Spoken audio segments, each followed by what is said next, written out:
Hello and welcome back to Football Daily, where today we're bringing you 10 footballers that were rich before football. Let's get into it. 10. Kaká.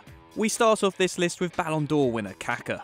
The typical Brazilian football story is one of rags to riches, and just a simple glance at some of the top players from that nation today does nothing to suggest otherwise. Kaká, however, didn't experience this well-trodden path, as his family were always financially secure. Now, whilst it might not be entirely fair to describe Kaká's family as rich, his situation certainly allowed him to pursue football alongside maintaining a good education.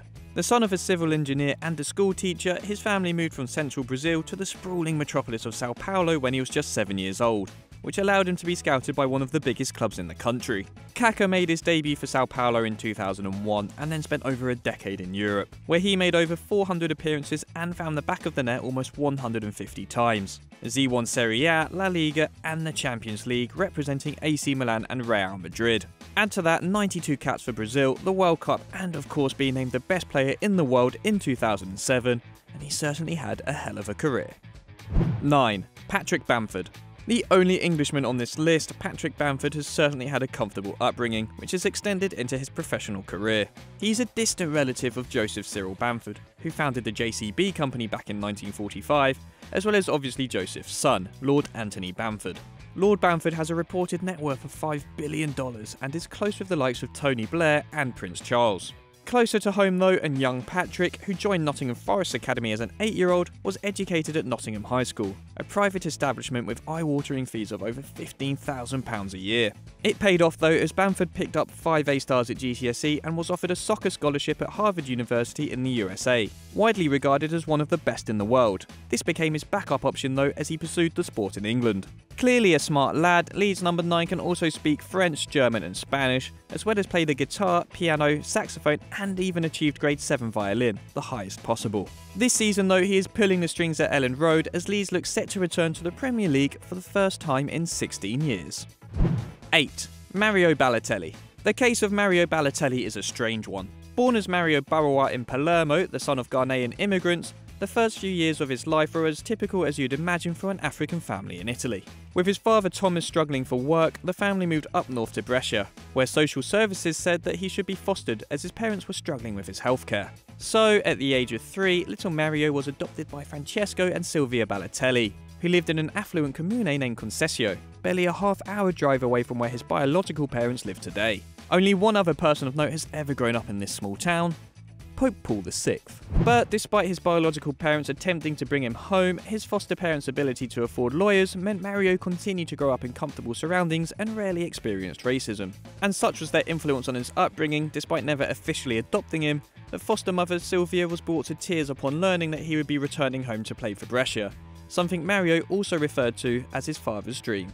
If you're enjoying this video and want to see more of the same content, don't forget you can hit the subscribe button and the notification bell to stay up to date. 7. Marcelo Bielsa. It might not be so much a surprise that one of football's greatest philosophers had an educated upbringing, but the reality is that Marcelo Bielsa could have reached the top in any profession he wanted. He grew up in a family of politicians and lawyers, with his father having been an integral part of the full democratization of Argentina. As Bielsa was turning out for his hometown club Newell's Old Boys and then embarking on a managerial journey, his brother Rafael was undertaking a political career. And as Marcelo was coaching Argentina to Olympic gold, Rafael was the government's foreign minister, and currently acts as the ambassador to Chile. Meanwhile, his younger sister Maria is also a successful politician, and after 6 years as the vice governor of Santa Fe, is now the housing minister. During all of this, Marcelo has had a career that has seen him manage in his homeland, Mexico, Spain, Chile, France, and now England, and has gained a reputation as one of the most innovative coaches of his generation. The likes of Pep Guardiola, Mauricio Pochettino, and Diego Simeone all hail Bielsa as a key influence. And to think, he could have been a politician. 6. Gerard Piqué. Barcelona and Catalunya icon Gerard Piqué is no stranger to fame and fortune, being married to one of the world's biggest pop stars and owning a company that pours billions of dollars into events. And whilst his leap to this level of stardom has only developed in the last decade, he's never truly had to worry about money, even from a very young age. Juan, his father, was a lawyer and affluent local businessman, whilst his mother is the director of a reputable neurorehabilitation and spinal injury hospital on the outskirts of Barcelona. And that's not where the high-profile links end in Piqué's family. His maternal grandfather, Amador Bernabeu, despite his unfortunate name, was a former vice president of Barcelona Football Club. Piqué has since gone on to make well over 500 appearances for his hometown side, helping lead the Blaugrana to 8 La Ligas, 6 Copas del Rey and 3 Champions League crowns. Add to that triumph in the 2010 World Cup and the 2012 Euros, and it's probably fair to say that Gerard Piqué has had everything he could ever want in life. 5. Hugo Lloris. In a very similar vein to Gerard Piqué, Hugo Lloris grew up in comfortable surroundings, with his parents holding well-paid jobs. The Frenchman's mother Marie is an attorney, whilst his father Luc was a banker dealing with the riches that Monte Carlo had to offer. And it's clear his parents had high hopes for their son from the start, naming him after literary great Victor Hugo, author of both Les Miserables and The Hunchback of Notre Dame. Being in a wealthy family allowed young Hugo to take up daily tennis lessons, and he certainly excelled, being nationally ranked and considered one of France's bright hopes in the sport. However, at the age of 13, he hung up his racket in order to focus more on his development in Nice's academy, but credits his footwork to moving along the baseline endlessly in his formative years. And it's only because one day during a break from tennis practice, he found he had a love for football, immediately being attracted to the goalkeeper's position. Nowadays, Lloris holds down the #1 spot for Spurs and is a World Cup winner, a long way from the tennis prodigy named after one of the greatest Frenchmen to ever live. 4. Andrea Pirlo. Strictly speaking, Andrea Pirlo wasn't born into wealth. Entering the world in 1979, it wasn't until the early 80s, when his father's new business started to take off, that Andrea started to have a better life. In 1981, Luigi Pirlo founded ELG Steel in his hometown of Brescia, and over the following decade saw the small business become a multinational corporation. In 2019, the raw materials company had sales totaling €1.8 billion.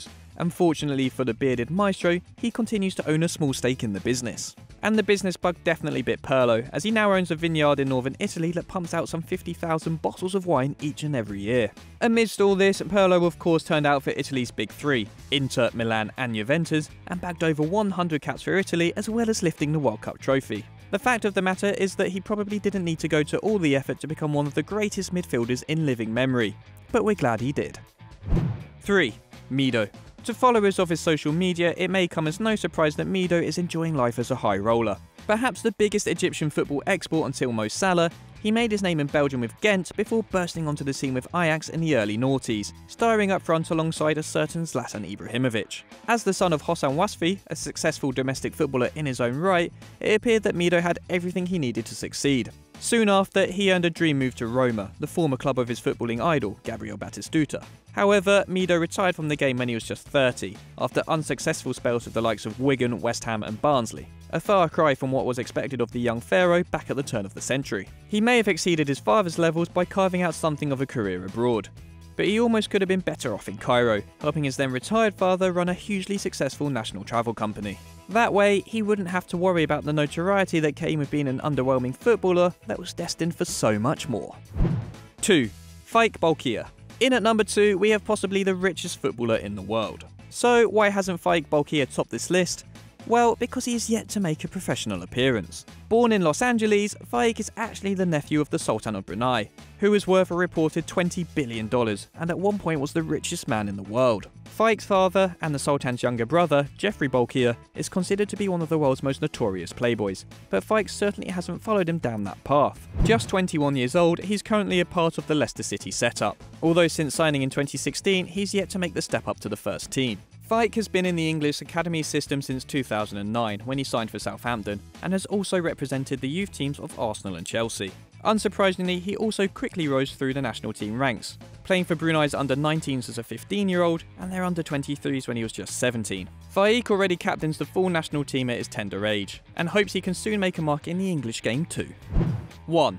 Gianluca Vialli. And it's Gianluca Vialli that beats out Faik to the #1 spot. Known for his goal scoring and spells with Sampdoria, Juventus and Chelsea during the 80s and 90s, Vialli is the 10th highest scoring Italian of all time with 275 goals. He even had a brief stint as manager of the Blues, winning the League Cup, FA Cup and Cup Winners' Cup in little over 2 years. But it all began back in Lombardy. Vialli was the son of a man who was a self-made millionaire, who instilled in his 5 children a work ethic that certainly bore fruit for little Gianluca. Away from the football field, where he was quickly making a name for himself playing 2 or 3 years above his age, his home was the Castello di Belgioioso, This 14th century castle boasted a massive 60 rooms, a number higher than caps he earned for Italy, and Vialli often still spends his holidays at his childhood home near Cremona. His upbringing, combined with the level of success he experienced on the pitch, including 2 Serie A's, 4 Coppas Italia, the UEFA Cup and the Champions League while still in Italy, meant he was the ultimate rich kid footballer. And that's it for this week's 10. If you can think of any more footballers that were rich before they actually became footballers, stick them down in the comments below.